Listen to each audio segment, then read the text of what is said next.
दोस्तों, भोजपुर के चर्चित भरत तिवारी एनकाउंटर मामले में अब एक बार बड़ा अपडेट सामने आया है। इस केस की न्यायिक जांच लगातार आगे बढ़ रही है और अब यह जांच एक अहम मोड़ पर पहुंच गई है। आज जांच आयोग ने भरत तिवारी के भाई चंदन तिवारी और प्रत्यक्षदर्शी ललित देवी से विस्तार से पूछताछ की। दोनों ने आयोग के सामने अपनी अपनी बात रखी और घटना के बारे में जो देखा और जाना उसे बताया। आपको बता दें कि भरत तिवारी की मौत के बाद उनके परिवार ने आरोप लगाया था कि यह पुलिस एनकाउंटर नहीं बल्कि फर्जी एनकाउंटर था। परिवार का कहना है कि भरत तिवारी ने पुलिस के सामने सरेंडर कर दिया था, लेकिन इसके बावजूद उन्हें गोली मार दी गई।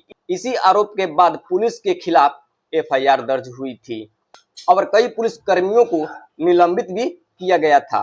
पूरे मामले की सच्चाई सामने लाने के लिए न्यायिक जांच आयोग का गठन किया गया, जो अब गवाहों के बयान दर्ज कर रहा है। आज पूछताछ के बाद भरत तिवारी के भाई चंदन तिवारी ने मीडिया से बातचीत की। उन्होंने बताया कि आयोग ने उनसे करीब आधे घंटे तक सवाल जवाब किए। सबसे अहम सवाल यह था कि अगर भरत तिवारी ने पुलिस के सामने सरेंडर कर दिया था तो फिर उन्हें गोली क्यों मारी गई। चंदन तिवारी का कहना है कि उनके भाई ने हथियार डाल दिया था। इसके बाद पुलिस उन्हें कुछ दूरी पर लेकर गई और फिर गोली चला दी।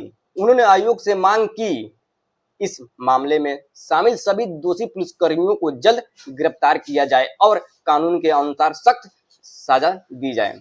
चंदन तिवारी ने यह भी कहा कि उन्हें न्यायपालिका पर भरोसा है, लेकिन अब तक किसी पुलिसकर्मी की गिरफ्तारी नहीं होने से परिवार निराश है। उनका कहना है कि जब तक कार्रवाई नहीं होगी तब तक उन्हें न्याय मिलने का एहसास नहीं होगा। वहीं घटना की ललिता देवी ने भी आयोग के सामने अपनी गवाही दी। उन्होंने दावा किया कि उन्होंने पूरी घटना अपनी आंखों से देखी थी। उनके अनुसार पुलिस ने पहले भरत तिवारी से हथियार फेंकने को कहा और भरोसा दिया कि उनकी बात सुनी जाएगी। जब भरत ने पिस्तौल नीचे रख दी तब पुलिस उन्हें कुछ दूर लेकर गई। इसके कुछ ही देर बाद गोली चलाने की आवाज आई। ललिता देवी का यह भी दावा है कि गोली लगने के बाद भरत तिवारी ने जय हिंद कहा। इसके बाद पुलिस उन्हें गाड़ी में बैठाकर वहां से ले गई। उन्होंने आयोग से निष्पक्ष जांच और दोषियों पर कड़ी कार्रवाई की मांग की है। जानकारी के मुताबिक आज की सुनवाई के बाद अब तक कुल 7 गवाहों के बयान दर्ज किए जा चुके हैं। इस मामले में अभी लगभग 25 लोगों की गवाही होनी है। इससे पहले भरत तिवारी के माता पिता, उनकी भाभी और गांव के अन्य लोगों के भी बयान दर्ज किए जा चुके हैं। अब इस पूरे मामले पर सभी की नजर न्यायिक जांच आयोग की अंतिम रिपोर्ट पर है। आयोग सभी गवाहों के बयान, उपलब्ध सबूत और अन्य तथ्यों की जांच करने के बाद अपनी रिपोर्ट सरकार को सौंपेगा।